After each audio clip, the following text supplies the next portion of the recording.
Hey, my name's Aaron. Welcome to another video on Nintendo. I like to make videos about Nintendo. I also don't like to edit my videos, so if you're somebody who likes pure edited videos with all the cuts, you're going to want to watch another video probably, unless you really want to hear what I have to say.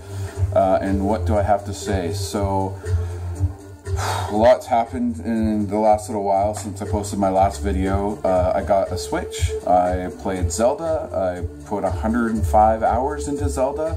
I liked a lot of what I played it for 100 hours, so that says a lot. The Nintendo Direct just came out the other day, and I have to be honest, there wasn't a lot in there that excited me. I'm a little bit excited about Mario Kart, but I've already played it. ARMS looks cooler than I thought it did before. It looks definitely deeper than it did before. You know, they're putting some good Nintendo effort and energy and style into it. But it's not Metroid, it's not a Donkey Kong, it's not, what else are we looking for? I mean, Pikmin? Hello, where's Pikmin? Been waiting for that game for, I don't know, 4 years or 3 years or something now. Or, I mean, they announced it like a year ago or a year and a half ago. So, what else is going on? Nintendo just discontinued the NES Mini Classic, whatever you want to call it. Are they doing something interesting? Was that just a test? Or are they going to basically let you buy that on the Switch, which would be interesting? I wouldn't pay $60 for it, but they could probably sell it for $30, but then everybody who bought one in physical one is going to be kind of pissed off maybe that they paid more. I don't know. I don't know what Nintendo's thinking. They could have just made 1 million of those and made $60 million and start working on a Super Nintendo version. Like, I don't know what is wrong with that company sometimes. Like, I made a joke today that they're allergic to making money sometimes, because it seems that way.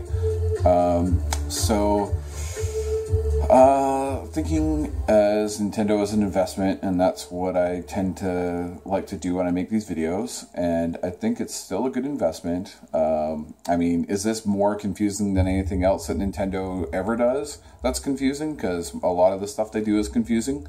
You know, they'll put together some sweet games on hardware that they make, and it's hard to go wrong there, but what do we want? We want better hardware and more games, and that's it. It's simple. So it's something interesting I think Micheal Pachter said not too long ago is, I mean, he's preaching that everything's going to be playable on a cell phone, in the sense that it will be your CPU, GPU, and you won't have to have a Nintendo Switch, or you won't have to have a PlayStation to play any games. You'll just be able to play them off your phone, connect it to your TV or whatever. Although I really don't think Nintendo is going to do that. And Sony and Microsoft are both letting you play games on the PC these days. So I would be willing to believe that you could one day pay, how much are you going to pay? $20, $30 for the next, you know, Gears of War, downloaded to your phone but playable on your TV? I don't know. But realistically, that could happen in the next 4 years, you know, 3 or 4 years, based on how technology is going. I mean, 3 or 4 years from now, you'll be able to plug a VR unit into your phone, and it'll be like Oculus and not like Gear VR. And it'll probably be a lot more comfortable and a lot lighter and all that crazy stuff. So, you know, Nintendo, I think the last video I made, Nintendo was around $26, $27. Maybe it was touching 26, like 25. They've been flirting with 31, but they've been sort of more around 29, 30 since then. So had you bought in at the time I made that video, you know, you'd be up, or would have been up $3 or $4 potentially, which is pretty good return. You know, $3 a share is not bad. But I will say that, I don't know, they make weird decisions, but it generally works out for them. What do I want from them? I want, you know, better hardware. I don't need it to be portable. I just need it to play the games that they make, that they spend 3 years making, but they're so good. That Zelda game was really good. I'll talk a little bit about Zelda. Totally love the open world thing. Totally love the exploration. You really got surprised quite a bit. Just wandering around, you'd explore and discover things, which is really cool. You know, it's their first attempt, I believe, at an open world experience, definitely on this scale. This is like a massive game. The map is huge. Their likely next iteration of this, and that's what they've said, is the next Zelda going forward will be like this. And maybe they can do a Majora's Mask style thing and have a sequel to this, or another game, another Zelda game in this vein in the next year or two. I mean, they had to know that it was going to be a success and already start working on it before this one even came out. At least some kind of pre-production, pre-planning. I think that's exciting. I want to play another game that's like that. I might even play this game again at some point. I mean, I always have played every Zelda a second time, so I'm sure I'll play this one a second time. I don't know how much time I need to give it to, like, kind of, you know, leave my memory a little bit so I can still get surprised. But yeah, no, I think it did a lot of good things. There were some things I wasn't sure about at first, like the cooking system at first was a bit overwhelming. There was a bit of a, I mean, I don't want to say a learning curve, but it was, you kind of got to a point where you're like, oh man, it's going to take me a while to cook all these different things that I think I might need. And do I have enough of the things that I really want to make? You know, can I make stamina potions or stamina food? Can I make extra heart food? Can I make enough of that? How long is this going to take? What do I need to put in it?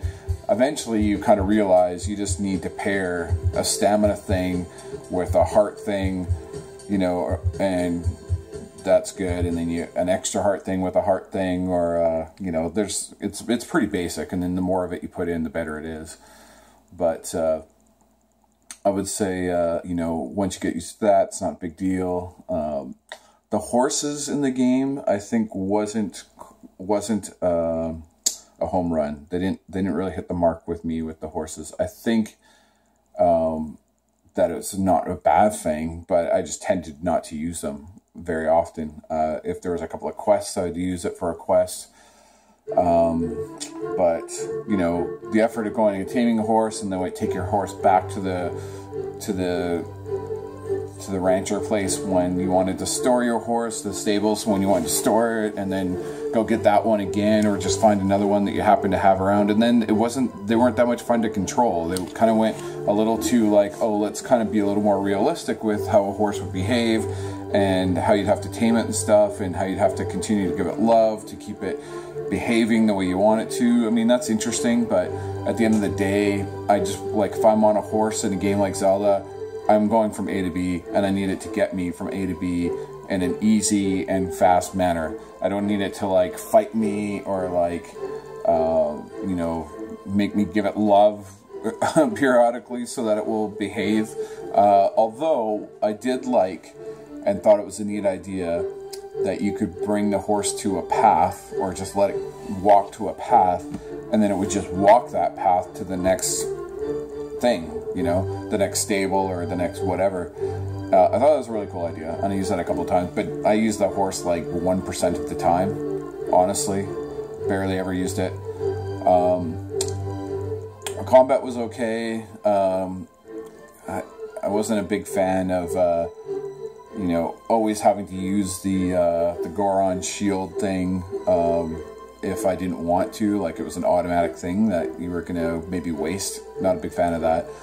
But yeah, interesting. And I don't know. And so now I'm like, DLC. I haven't bought it yet. Am I gonna buy it? I'm gonna wait and see what it is, or at least more details. Another dungeon. Like, I didn't even really consider anything in there to be a dungeon, so I don't know what another dungeon means, or a dungeon. I don't know what extra story content means. I mean, that'll be a good time to go and play it through the second time, is when, with all the DLC. So maybe I'll, you know, 2 weeks or a month before Mario comes out, I'll play it again. That might be a good idea. Okay, so that's Zelda. I did want to mention one thing about the power and the graphics of Nintendo systems. And this is the thing I meant to mention earlier about Micheal Pachter and what he was talking about. I mean, he did talk about the cell phone thing, but he also talked about how the natural progression of the power and the speed of these consoles will basically hit a wall for all intents and purposes. They'll hit a plateau where it'll be diminishing returns for what they can give you output wise. And 2 years after that, or 3 years after that, Nintendo will join them. And then once Nintendo is basically at the same level, technically, as Sony and Microsoft, like, what are you going to do? Maybe that's why they're going to PC now, because it's very unlikely Nintendo will ever go to PC. And so they're getting the jump on it. In fact, I'm going to ask Micheal Pachter that question through Sifted. And because I follow Sifted, I subscribe to them, and I like what they have to say about a lot of things. You should check them out, siftedgames.net. Sign up for their yearly thing. It's really good. Yeah, I'll ask them and see what they have to say about that, because Nintendo is likely never going to PC, and Sony and Microsoft have started going to PC, and that's going to make things really interesting. But if it gets to a point where you can buy Nintendo and you can play all the third-party titles that you are never able to play otherwise, if you can play Call of Duty at the same exact experience as on a Sony PlayStation, I think that's when a lot of people buy a Nintendo, you know, instead of a Sony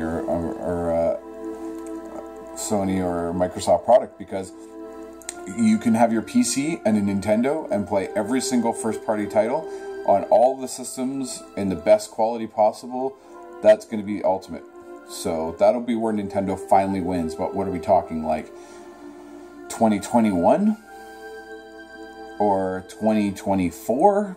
Like, I don't know when this happens. Anyway, so I don't know what else I have to say about Nintendo right now. I just, like, not excited about any of the things in the Nintendo Direct. Like, absolutely not excited about anything. Such a boring Direct for me as a hardcore since the beginning.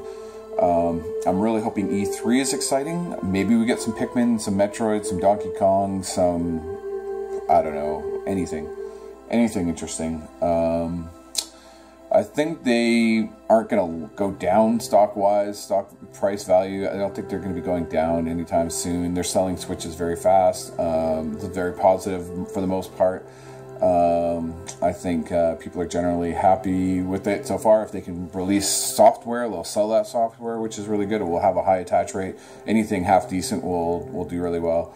So, you know, if you're an investor and you're looking to get into Nintendo, if you're getting in anywhere between $25 and $30, you're probably fine. It'll probably be, you know, it should go up from here over the long term. You know, if you're a long investor, I'm not a trader.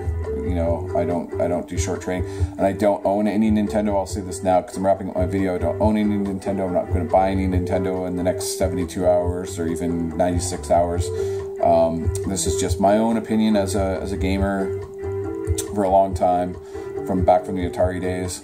And yeah, I hope you found this video interesting. Feel free to respond to any of my statements in the comments. Check out Micheal Pachter. Check out siftedgames.net. You can subscribe to @Grimshaw Games. That's my Twitter. And yeah, let's hear what you have to say. Thanks.